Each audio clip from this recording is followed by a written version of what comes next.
இரண்டு நண்பர்களும் கரடியும். ஒரு அழகான ஊரில் இரண்டு நல்ல நண்பர்கள் வாழ்ந்து வந்தனர். அவர்கள் எப்போதும் ஒன்றாகவே விளையாடியும் பேசிக்கொண்டும் இருப்பார்கள். ஒரு நாள் அவர்கள் அருகிலிருந்த பெரிய காட்டுக்குள் நடந்து செல்ல முடிவு செய்தனர். காட்டு பாதையில் நடந்து கொண்டிருக்கும் போது ஒரு நண்பன் சொன்னான், எந்த ஆபத்து வந்தாலும் நாம் ஒருவரை ஒருவர் காப்பாற்ற வேண்டும்.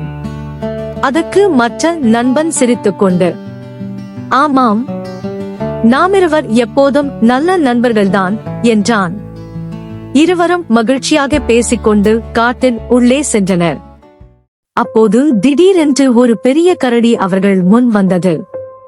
கரடியை பார்த்தவுடன் ஒரு நண்பன் மிகவும் பயந்து விட்டான்.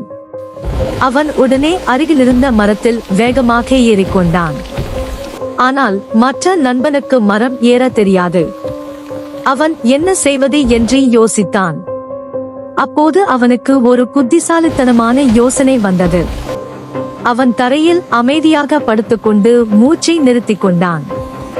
ஏனெனில் இறந்தவர்களை கரடி தாக்காது என்று அவன் முன்பு கேட்டிருந்தான். கரடி மெதுவாக அவன் அருகே வந்து முகத்தை முகர்ந்தது. அவன் அசையாமல் அமைதியாக இருந்தான். சில நேரம் கழித்து, இவன் இறந்துவிட்டான் என்று நினைத்த கரடி அங்கிருந்து மெதுவாக சென்றது. கரடி சென்றதும் மரத்தில் இருந்த நண்பன் கீழே இறங்கினான். அவன் சிரித்துக்கொண்டு கேட்டான், கரடி உன் காதில் என்ன சொன்னது? அதற்கு அந்த நண்பன் அமைதியாக பதிலளித்தான், ஆபத்தில் உன்னை விட்டுவிட்டு ஓடும் மனிதனை நண்பனாக நம்பாதே என்று சொன்னது. கதை நெறி: ஆபத்தில் உதவுபவனே உண்மையான நண்பன்.